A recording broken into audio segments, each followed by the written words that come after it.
se mantiene una política de ayudas económicas bastante precaria, si me lo permiten. Es decir, recaudamos 500 millones de euros en impuestos y tasas y resulta que estamos muy contentos porque damos 10 millones de euros en ayudas al sector económico. Es decir, que de cada 100 euros que le cobramos a una persona que desarrolla actividad económica en esta ciudad, le ayudamos con 13. A la plataforma Per la Llengua le damos 25.000 euros, que es lo mismo que vamos a dedicar durante estos días a la campaña en contra de la violencia de género. Lo mismo, los mismos 25.000 a la Gestapo del castellano, que va marcando con cruces los comercios en los que se habla en castellano, o la camisa que lleva el profesor universitario que habla en castellano, que los mismos 25.000 euros que vamos a destinar a la violencia de género contra las mujeres durante este año. Y esos son ustedes. Y ese es este presupuesto. Así que no, volveremos a decir no, por insensible, por tramposo y por ser un presupuesto trufado de tintes sectarios. Miren, estamos en un contexto en que la gente paga mucho más por el precio de la luz, la cesta de la compra y la gasolina. Y ustedes no pueden negar que en este contexto seguir subiendo los impuestos a los valencianos es desde luego ir en contradirección. No pueden seguir ustedes con esta dinámica. Hacen cero esfuerzo fiscal, cero. Mantienen por tercer año consecutivo una subida de impuestos de 30 millones de euros cuando la inflación es la más alta en 29 años. Sube la recaudación de los impuestos directos, IBI, plusvalía, IAE, vehículos. Suben 20,7 millones de euros estos impuestos, un 29% más. Sube la recaudación por impuestos indirectos, ICIO, IVA, hidrocarburo. Sube un 8,4 millones de euros, un 6% más. Sube la recaudación por tasas y precios públicos, 7,2 millones de euros, un 19% más. Suben todo, la tasa de licencias urbanísticas, la tasa de retirada de vehículos, la tasa de mercados, la hora, medio millón de euros más, menudo sablazo, aumentando las zonas por donde se tiene que pagar y las horas. Mesas y sillas, vuelven a recuperar la tasa de mesas y sillas, se van a recaudar 700.000 euros más, con el contexto que tiene la hostelería en esta ciudad. Y hasta en multas prevén recaudar 9,5 millones de euros, 970.000 euros más que en el año 2021. Porque con sus impuestos, con su política fiscal, el porcentaje que pagan de los impuestos una familia normal de Valencia ha subido un 19% respecto del año 2015. Si yo decía en el debate del estado de la ciudad que cada día ustedes pasan el cepillo en 1,1 millón de euros, ahora ya es 1,4 millones de euros al día pasando el cepillo. Todas las mañanas ustedes se levantan, el señor Silva se levanta y pasa 1,4 millones de euros de cepillito de impuestos a todos los valencianos. Parece inviable, imposible que con un presupuesto que incrementa los ingresos en 96 millones de euros ustedes no tengan suficiente dinero para intentar mejorar la situación que tiene esta ciudad. 1.000 personas en la calle y 27 asentamientos y con la pobreza creciendo a paso de gigante. Somos la segunda comunidad con la tasa de pobreza severa más alta y en esta ciudad aparecen noticias como esta. De parque para niños a dormitorio de indigentes. Me imagino que la leyeron. Una vez más, 0 millones de euros para el Banco de Alimentos, 0 euros para una entidad histórica de Valencia como la Astirius. No hay dinero para la Astirius ni para el Banco de Alimentos, pero sí para la tríada pancatalanista, para Escola Valenciana, para la Societat Coral Micalet y, por supuesto, para la Gestapo del castellano, para la Plataforma por la Lengua. 25.000 euros. Miren, es lo mismo, insisto, que lo que ustedes van a destinar a la campaña para recrear la violencia de género, o el doble de lo que destinan al fomento de la investigación sanitaria, o 5 veces más de lo que destinan al programa de Cultura Chove. Creo que hay 3 cuestiones que nos unen y que hacen que podamos ir juntos a la manifestación del 20 de noviembre. Lo primero es la estima a nuestra tierra y lo segundo es una claridad de objetivos en cuanto a lo que queremos para el futuro modelo de financiación. Queremos un ajuste a nuestra población real. Queremos romper el statu quo que tiene el actual sistema de financiación y queremos un equilibrio en lo que es la financiación de los servicios básicos, educación, sanidad y política social. Aprobó con todos los votos favorables de todos los grupos parlamentarios que fijaba la solicitud al Gobierno de España de 2 grandes hitos. El primero era que en octubre se convocara el Consejo de Política Fiscal y Financiera y el segundo era que durante el mes de noviembre se presentará el esqueleto, el inicio de los trabajos del modelo de financiación. El primero de esos acuerdos ya se ha incumplido. En octubre no se ha convocado el Consejo de Política Fiscal y Financiera. Para que se incumpla el segundo de los acuerdos solo faltan 12 días. Y la verdad es que a mí me gustaría que no se incumpliera, me gustaría que se cumpliera y me gustaría que el Gobierno de España pusiera sobre la mesa aquello que llaman el esqueleto del nuevo modelo de financiación. El Partido Popular hemos estado siempre en el mismo lugar, fíjense, fuimos los únicos que no respaldamos el modelo impuesto por José Luis Rodríguez Zapatero en el año 2009, que es este modelo de financiación. Yo creo que si en algo podemos estar de acuerdo en este momento es que nuestra comunidad no resiste más. Y no resiste más porque el Gobierno de Ximo Puig se ha inventado 2.300 millones de euros en el presupuesto de la Generalitat que no van a llegar nunca, y que es tanto como la mitad de la Consellería de Educación o como toda la Consellería de Políticas Inclusivas. Si no llegan a esos 2.300 millones de euros, efectivamente, vamos a sufrir mucho. A ver si la voz de los valencianos en este momento se oye i se atiende. Només escoltant, vostès que eren els de escoltarem la veu d'un poble, pues cree que la veu d'un poble está més que representada. Les han pedido reunirse, les han pedido que les escuchen, les han pedido llegar a un acuerdo, les han pedido consenso, han ofrecido alternativas. ¿Y ustedes hacen esta propuesta? Ustedes eran los de vergonya, vergonya. A mí me daría vergüenza mantener esta propuesta. Es reunirse con ellos y acordar. No, imposición, y yo aquí hago lo que considero. El mercado central les está diciendo, demoren un mes el cambio de sentido de la calle Calabaza. Pues no, señor. Imposición. Están cifrando en cerca de 10.000 valencianos. 10.000. O sea, no es... Che, son 200. No, no, 10.000. Alcalde, és vostè l'alcalde d'ells també. És l'alcalde de la ciutat, dels comerciants, dels veïns, dels mestres que també estan ficant problemes perquè no poden accedir al seu centre de treball, dels alumnes. L'altre dia nos contaban los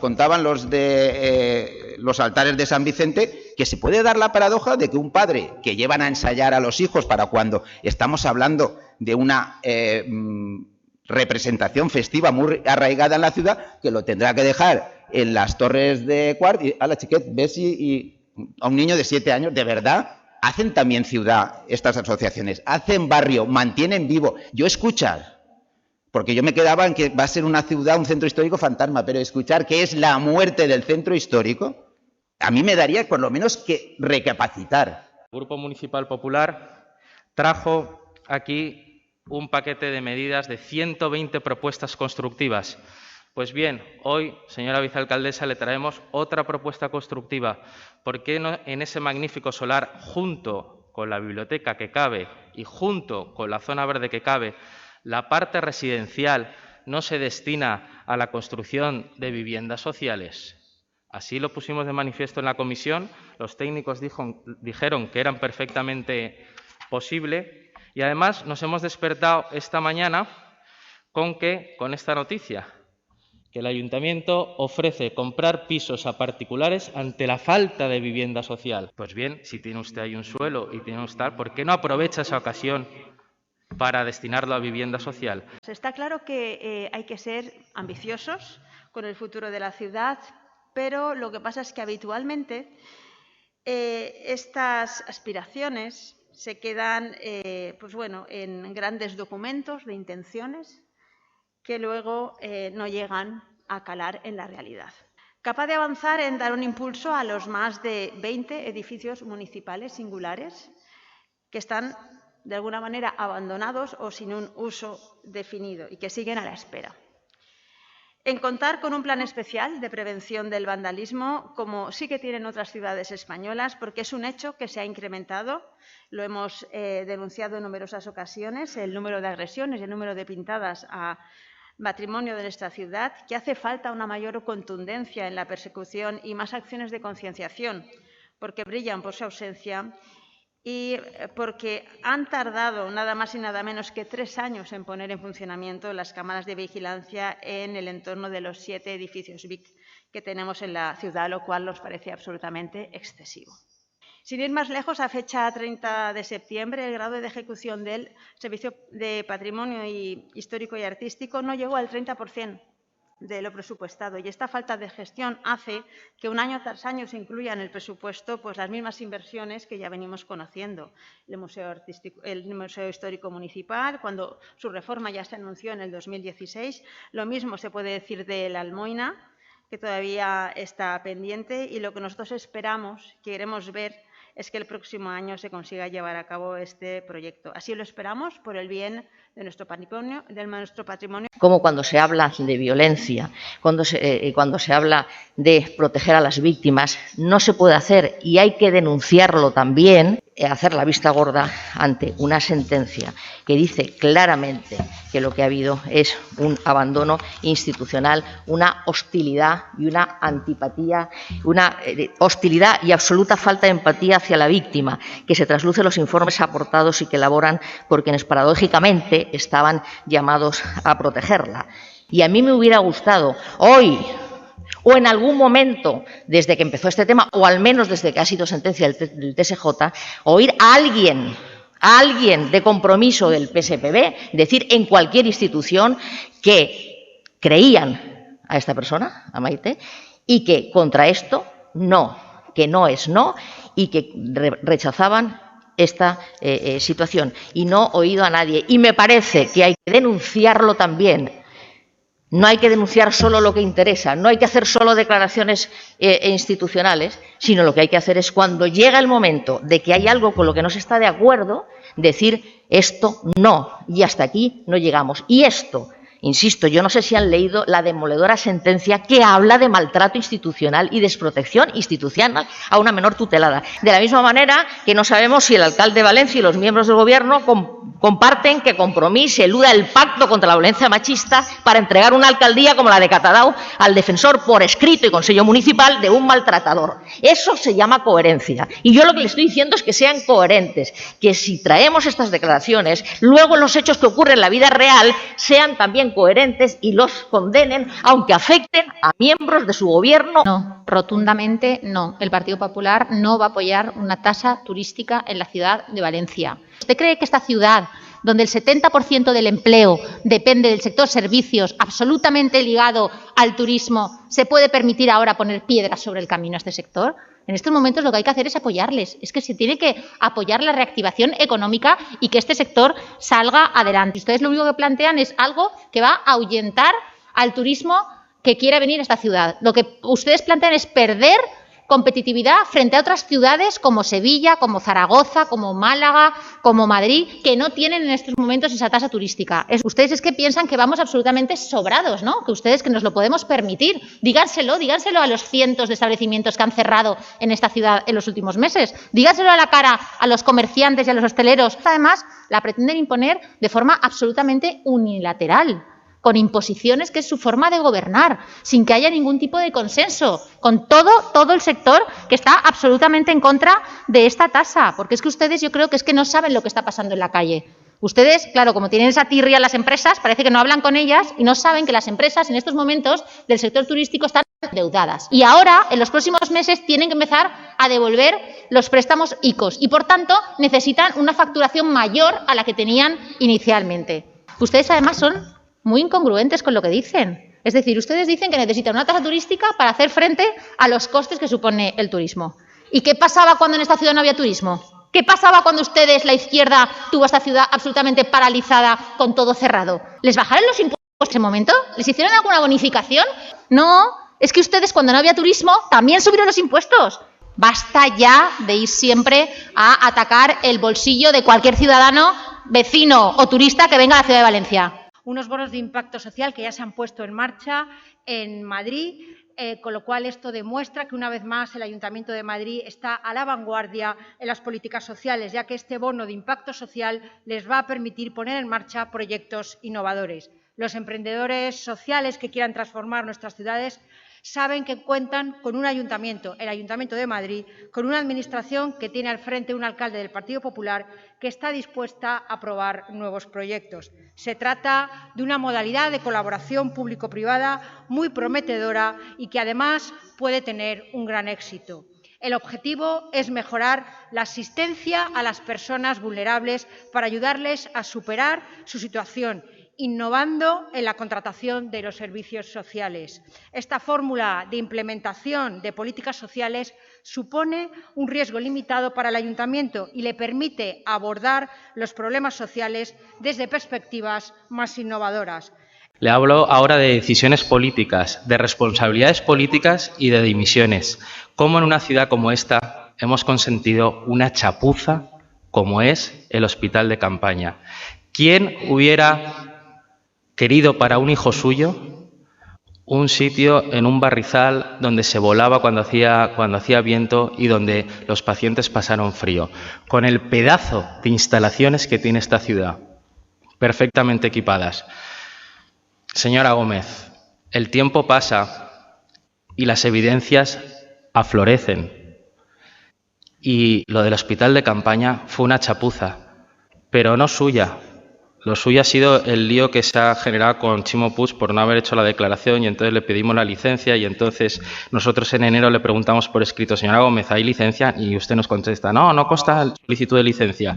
Luego en julio le volvemos a preguntar, bueno, sí que hay, pero no, pero vamos a requerirles. Luego, en septiembre de 2021, le volvemos a preguntar, bueno, sí, pues ya, y luego en octubre sacan el requerimiento y entonces a la Generalitat y Sandra Gómez le requiere a Chimo Puig que legalice el hospital de campaña. Si no me refería yo a todo eso, señora Gómez, me refería a la ausencia y a la dejadez de vara de mando del alcalde de esta ciudad que permitió la chapuza del hospital de campaña en nuestra ciudad. Muchas gracias. Nosotros dijimos en todo momento con absoluta claridad, reiteradamente, que este ayuntamiento no podía desprenderse de los activos de Feria Valencia, el suelo y el vuelo, sin tener claro que no se iba a incurrir en causa de disolución. Yo lo tengo hasta por escrito. Y ahora usted nos viene diciendo que, ojo, que puede entrar en causa de disolución. ¿Qué decimos? Pues bueno, pues que cese las discrepancias en el Consell y que decidamos definitivamente cuál es la fórmula societaria para Feria Valencia, que concluyamos tempestivamente el proceso de asunción efectiva de deuda, que aseguremos la viabilidad económica y que establecemos sin más dilación un proceso estratégico de feria post-pandemia. En este tiempo que ustedes están gobernando y que se han hecho esta operación, desde nuestro punto de vista, desde luego, nefasta para el Ayuntamiento de Valencia, porque ha perdido todo el control y todas las propiedades que tenía sin nada a cambio y sin siquiera asegurar que no vaya a entrar en causa de disolución, tenemos noticias como el clúster del Azulejo amenaza con no celebrar Cebisama en Feria Valencia. Y eso sería entre el 30% y el 50% de lo que es la cifra de negocio de Feria Valencia. El Consell, es decir, no ha presentado al Gobierno de España ni un solo proyecto a los fondos Next Generation europeos relacionados con Feria de Valencia. ¿Saben ustedes que es la única feria importante de España que no lo ha hecho? ¿Saben ustedes, además, que Feria Valencia es la única feria importante de España y de Europa cuyo ayuntamiento no está presente en la titularidad y en la gestión importante? Y les hablo de Milán, de Frankfurt, de Hamburgo, de París. De verdad pensamos que la vía unilateral que han emprendido es temeraria. Y lo es porque las imposiciones nunca llegan a buen puerto. Y de verdad que por esta vía van a acabar en un enredo judicial, todo el mundo se lo está advirtiendo, que no beneficia a nadie, que perjudica a todos. Alguien tiene a estas alturas que parar este despropósito. Tienen a todos contrariados y a todos en contra. Y de esto va peor. Lo que tendrían que hacer es estar pensando en el 120 aniversario de la banda, que se celebra el próximo año, en cómo ponerla en valor, en cómo reforzarla y en cómo impulsarla.